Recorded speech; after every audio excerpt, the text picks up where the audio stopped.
오늘의 말씀은 복된 인생을 전하는 삶을 삽시다 라는 제목을 가지고 여러분들과 함께 말씀을 나누고자 합니다.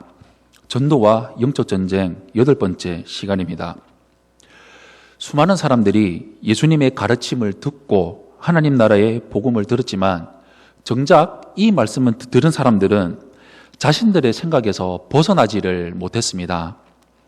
그들의 관심은 오로지 이 세상 나라, 자기의 살아갈 방법밖에 없었습니다.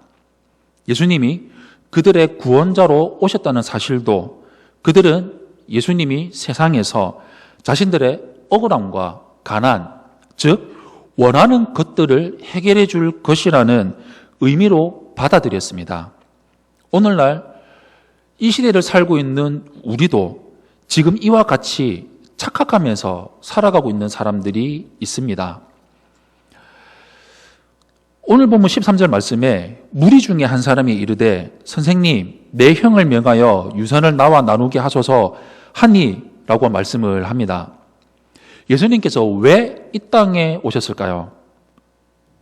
이 세상 사람들의 욕심과 원하는 것, 내가 바라는 것들을 채워주기 위해서 오셨을까요? 아직도 교회에 나오면서 눈에 보이는 이익에 내가 원하는 것들에 민감하게 반응을 하면서 살아가고 있지는 않는지, 예수님을 바로 알지 못한다면 예수님께 책망을 받게 될 것입니다. 그리고 인생을 결산하는 날에 부끄러움을 당하게 될 것입니다. 지금 이렇게 예수님께 말하고 있는 이 사람도 예수님을 따라다녔던 사람인 것 같습니다. 그러나 정작 중요한 것을 모르고 있는 것 같습니다. 교회는 다녔지만 정말 예수님이 어떤 분이신지, 예수님이 누구인지 잘 모르는 사람들이 있습니다. 교회에서 무엇을 해야 하고 그리스도의 몸된 교회의 지체가 된 나는 무엇을 해야 되는지 잘 모르는 사람들이 있을 것입니다. 그냥 교회에 적당하게 나와서 예배드리고 설교 듣고 가면 그만이지 내 할 일이 끝났다라고 생각하는 사람도 있을 것입니다. 예수님을 바르게 알고 살아가고 있는지요? 왜 예수님이 이 땅 가운데 오셨는지 알고 계신가요? 나와 예수님이 얼마나 대단한 사이인지를 알고 계신가요? 아직도 교회는 나오고 다니고 있지만 예수님과 아무런 관계가 없다면 그 삶에서 돌이켜야 됩니다. 우리를 자신의 목숨보다 더 사랑하시는 예수님은 우리를 향해서 원하시는 것이 있습니다. 바로 우리가 인생이라는 것을 알라라는 것입니다. 그리고 인생에게 무엇이 중요한지를 잘 알아서 이 세상에서 가장 멋있는 삶을 살다가 예수님이 준비하신 천국에 만나서 영원히 살기를 원하십니다. 그러므로 우리는 예수님이 원하는 만큼 자라나고 자라난 것에서 끝나는 것이 아니라 나를 자라게 하신 예수 그리스도, 날 구원하실 예수 그리스도, 그 예수의 이름, 그 복음 자체이신 예수님을 전해야 한다는 것입니다. 우리나라 속담 중에 새끼 송아지를 어려서부터 매일 한 번씩 들어보기 시작하면 그 어린 송아지가 황소가 되어도 들 수 있다라는 말이 있습니다. 예배 시간에 빠지지 않고 나와서 바르게 예배를 드리면 영적인 힘이 생깁니다. 그리고 예수님을 자세하게 알게 됩니다. 그리고 그분과 깊은 사랑을 나누면서 지금까지 맛보지 못한 기쁨과 평안을 맛보면서 누리게 될 것입니다. 오늘 본문에 나오고 있는 이 사람의 질문은 도무지 예수님을 잘 알지 못하고 있는 사람의 질문인 것을 볼 수가 있습니다. 무리 중에 한 사람이 이르되 선생님 내 형을 명하여 유산을 나와 나누게 하소서 하니 라는 이 질문에 예수님의 대답은 기대밖의 말씀을 하십니다. 누가복음 19장 10절에 이렇게 나와 있습니다. 인자가 온 것은 잃어버린 자를 찾아 구원하려 함이니라 라고 나와 있습니다. 하나님은 죄 많은 사람들에게 영원한 삶을 주고 싶은 것입니다. 성경에는 수많은 사람들이 어떻게 해야 영생을 얻을 수 있습니까? 라고 묻는 것을 볼 수가 있습니다. 하루는 유대인의 관원이면서 그 당시에 저명한 사람이었던 니고데모가 예수님께 찾아와가지고 영생에 대한 질문을 했을 때 예수님은 요한복음 3장 15절에서 그를 믿는 자마다 영생을 얻게 하려 하심이니라 라고 말씀을 하셨습니다. 예수님을 통해서 영생을 주시기를 원하는 하나님의 뜻이 있다는 것을 한 번이라도 우리가 진지하게 생각을 해본 적이 있으신가요? 요한복음 3장 17절에 하나님이 그 아들을 세상에 보내신 것은 세상을 심판하려 하심이 아니요 그로 말미암아 세상이 구원을 받게 하려 하심이라 라고 말씀하고 있습니다. 사람들은 예수님께 나의 욕심, 자신의 욕심을 채우는데 도움을 달라고 요청을 하고 있습니다. 그 요청에 대한 답변이, 예수님의 답변이 바로 오늘 본문의 말씀입니다. 14절 말씀에는 이렇게 나와 있습니다. 이르시되 이 사람아 누가 나를 너의 재판장이나 물건 나누는 자로 세웠느냐 하시고 라고 말씀을 하고 있습니다. 예수님은 정말로 사람을 사랑하시고 인생을 사랑하십니다. 인생에게 정말 중요한 것은 유산을 위한 싸움이 아니라 다른 데에 있다는 것을 가르쳐 주기 위한 말씀이십니다. 이 세상에서 유산 싸움으로 인해서 얼마나 많은 사람들이 미워하고 저주하면서 한 집안이 풍비박산나는 일들을 보고 있지 않습니까? 예수님을 이용해가지고 세상의 욕심을 채우는 수단으로 생각하는 그 정도의 수준에서 벗어나지 못하고 있는 사람들에게 일침을 가하고 있는 말씀입니다. 물론 이 사람은 너무나도 억울할 것입니다. 자기 형이 아버지의 재산을 전부 다 가지려고 합니다. 그러나 그보다 더 중요한 것이 있는데 이 사람은 무엇이 중요한지를 모르고 있습니다. 예수님의 사역은 중요한 것에 초점이 맞추어져 있습니다. 우리에게 중요한 것은 참된 생명, 바로 영생입니다. 육신의 질병을 고쳐주신 것도 결국 영원한 생명을 주시기 위한 하나의 과정입니다. 지금 예수님을 찾아온 이 사람은 예수님이 하시는 사역의 의미를 전혀 깨닫지 못하고 있다는 것을 볼 수 있습니다.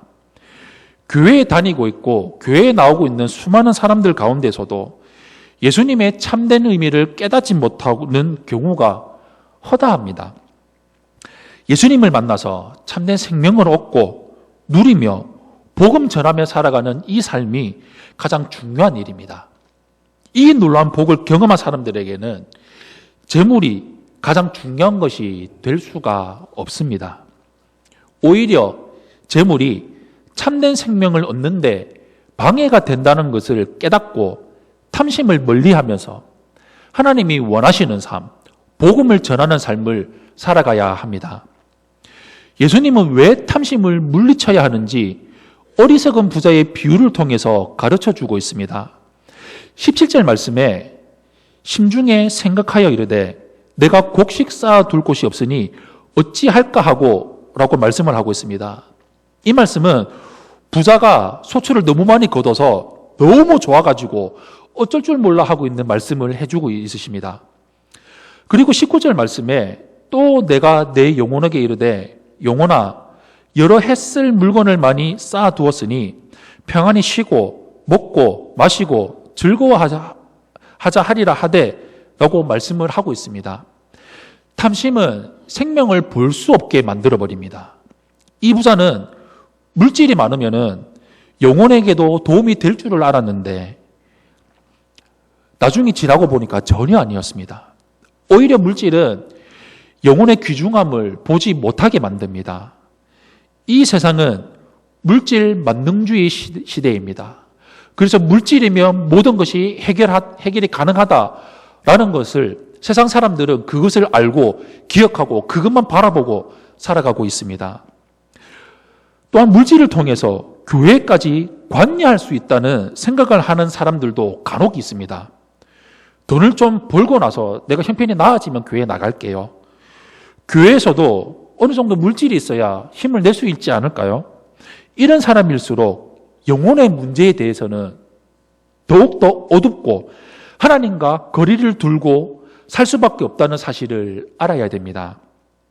사실 이 부자가 얼마나 하나님과 먼 거리를 두고 살았는지를 볼 수 있습니다. 15절 말씀에 삼가 모든 탐심을 물리치라. 사람의 생명이 그 소유에 넉넉한 데 있지 아니하니라 하시고 라고 예수님이 말씀하고 있습니다. 많은 물질이 하나님의 존재를 잊어버리게 만듭니다. 하나님을 망각하게 만듭니다. 그리고 20절 말씀에 이렇게 나와 있습니다. 하나님은 이르시되 어리석은 자여 오늘 밤에 내 영혼을 도로 찾으리니 그러면 내 준비한 것이 누구의 것이 되겠느냐 하셨으니 라고 말씀을 하고 있습니다. 탐심이 내일을 망치고 인생을 망하게 만듭니다. 인간의 입장에서는 볼 때 물질이 내일을 보장해 준다고 생각을 하지만 하나님께서 보셨을 때는 한없이 어리석은 일입니다. 인생을 보장해 주시고 인생을 지켜주시고 인생을 평안하게 살 수 있도록 인도해 주시는 분은 오직 하나님 한 분이십니다. 재물을 의지하지 말기를 바랍니다. 오직 하나님만을 바라보고 하나님을 의지하고 하나님을 붙들고 살아가는 삶을 살아갑시다. 그리고 21절 말씀에는 자기를 위하여 재물을 쌓아두고 하나님께 대하여 부여하지 못한 자가 이와 같으니라 라고 말씀을 하고 있습니다. 지금 예수님과 대화를 나눴던 이 사람은 이 세상에서 자기만을 위해 살다가 남긴 것은 재물 외에는 없었습니다. 자기를 위해서만 사용하였던 재물, 도무지 하나님과 상관이 없는 무익한 것이 되어버렸습니다. 자기를 위해서 살아가는 자는 하나님을 대해서는 부요하지가 않습니다. 하나님께 투자하고 드릴 수 있는 마음을 요구하고 있습니다. 하나님께 투자하는 것은 결코 헛된 것이 아닙니다. 하나님께서 허락하신 시간, 재물, 건강을 가지고 하나님의 뜻대로 사용하고 투자할 줄 아는 사람이 지혜로운 사람입니다. 마태복음 6장 20절에서 21절의 말씀에 이렇게 기록되어 있습니다. 오직 너희를 위하여 보물을 하늘에 쌓아두라. 거기는 좀이라 동록이 해하지 못하며 도둑이 구멍을 뚫지도 못하고 도둑질도 못하느니라. 내 보물이 있는 곳에는 내 마음도 있느니라 라고 나와 있습니다. 우리 인생은 하나님을 깊이 생각하면서 살아가야 됩니다. 인생이 하나님처럼 착각하며 살았던 결과입니다. 물질을 하나님보다 귀하게 생각하고 산 결과입니다. 우리는 하나님을 사랑하며 하나님께 복종하며 살아야 할 인생입니다. 우리가 연애했을 때 사랑하는 사람에게 아낌없이 주면서 그렇게 우리가 지냈었던 적이 있지 않았습니까? 돈이 없어도 있는 것처럼 돈을 물쓰듯이 하는 부요함, 하나님께서 주신 생명과 건강, 물질을 가지고도 하나님께 대해서는 조금도 관심조차 가지지도 않고 하나님을 향해서 인색하게 살아가는 인생들에게 오늘 말씀을 통해서 경고하는 말씀을 주고 있습니다. 영혼에 관한 관심을 가지고 계신 하나님처럼 한 영혼에 관심을 가지고 한 영혼을 바라보면서 살아가야 됩니다. 그리고 그들에게 오늘 한 부자 같은 사람이 세상에서는 너무나도 많다는 사실을 일깨워주고 전해야 할 사명이 우리에게 있습니다. 이 땅에 예수님을 보내신 하나님의 사랑을 통해서 우리는 알 수가 있습니다. 결국 인생은 예수님이 얼마나 중요한 분임을 알아야 됩니다. 예수님은 내 생명보다 귀한 분이고 우리를 천국으로 인도하신 분으로 영생을 주신 분이십니다. 죄로 인해서 죽을 수밖에 없는 인생을 구원하셨기 때문입니다. 토플레이디 목사님이 있습니다. 이 목사님이 인간은 매 초 죄를 짓기에 80세를 살아가는 사람들은 25억 2288만 번의 죄를 짓는다고 말을 했습니다. 그런데 예수님은 지구의 60억의 인구와 지금까지 살아왔던 수백억의 사람들의 죄를 감당하신 너무나도 위대하고 형용할 수 없는 하나님의 아들이십니다. 하나님의 대단한 관심은 자연계를 통해서 알 수 있습니다.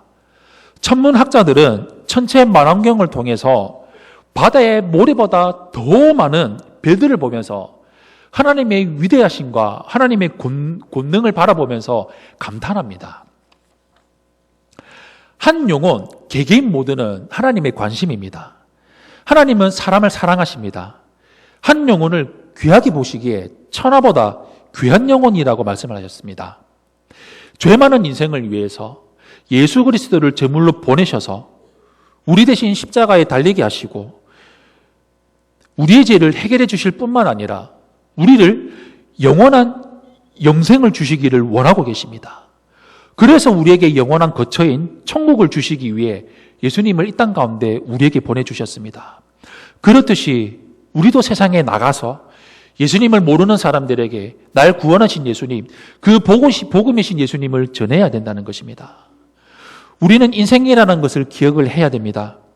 우리가 아무리 강하다고 생각을 해도 인생이고, 주먹을 믿고 힘을 믿고 능력을 믿어도, 돈을 믿어도, 능력과 권세를 믿어도 결국에는 풀 같은 인생이라는 것을 기억해야 됩니다. 그리고 부귀를 가져도 잠시 있다가 없어지는 안개 같은 존재라는 것을 알아야 됩니다. 물질에 의해서 행복을 가질 수 없고 누릴 수 없는 인생이라는 것입니다. 우리 인생의 참된 만족과 행복은 오직 하나님께 있습니다. 생명을 잃어버리면 다 잃어버립니다. 하나님은 인간의 생명을 가지고 계십니다. 하나님을 바라보고 살아야 될 인생이라는 것입니다. 이를 위해서 우리는 예수님을 모르고 살아가고 있는 사람들에게 복음을 전해야 되는 것입니다. 사람에게 가장 중요한 문제는 영혼의 문제입니다. 영혼을 잃어버려서 무감각한 상태로 살아가는 사람은 비록 생명을 가지고 있어도 결국에는 무의미한 것입니다. 마귀는 이것을 노리고 있습니다. 영혼을 잃어버리게 만들고 탐심으로 물질을 가져야 내가 가지고 있는, 누릴 수 있는 모든 것들을 가져야 행복해질 수 있다고 우리를 속입니다. 그러기에 우리는 복음을 똑바로 알고 이것이 전부인 줄 알고 살아가는 사람들, 복음에 대해 전혀 들어보지 못한 사람들에게 예수님을 전해야 됩니다.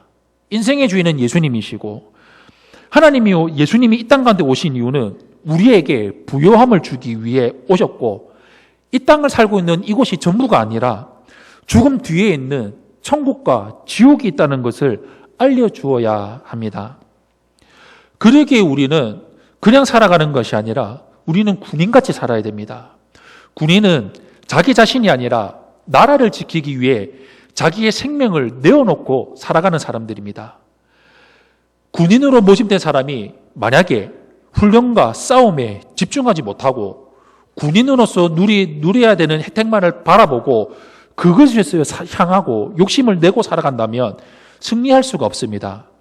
나라를 지키기 위해 생명을 내어놓듯이 복음 전하기 위해서 거침없고 담대하게 우리의 생명까지 내어놓는 삶을 우리는 살아가야 됩니다. 오늘날 우리는 우리의 삶을 편하게 해주는 그런 시대에 우리는 살아가고 있습니다. 돈만 있으면 얼마든지 누릴 수가 있고 우리 인생의 가치관까지 지배를 해서 더욱더 탐심을 가지고 살아가게 만듭니다. 세상의 욕심과 삶의 가치관을 거절하고 복음을 위해서, 예수님을 위해서 살아가는 삶을 우리는 살아가야 됩니다. 사랑하는 성도 여러분, 하나님은 우리 인생의 모든 것을 얻을 수 있도록 우리에게 허락해 주셨습니다. 우리에게 힘과 지혜, 시간과 일터를 주셨습니다. 그러므로 우리의 인생과 재물이 내 것이 아니라 하나님의 것이라는 것을 인정하고 하나님의 뜻에 합당하게 사용하고 살아가는 삶, 이것이 전부인 것처럼 알고 살아가고 있는 사람들, 세상 모든 사람들에게 복음을 전해야 됩니다. 우리 평생 복음을 위해서 살아가고 영원한 기쁨과 영광을 누리며 천국을 향해서 살아가는 우리 성도님들, 우리 세종관교회 성도님들이 되시기를 예수님 이름으로 축원합니다. 아멘.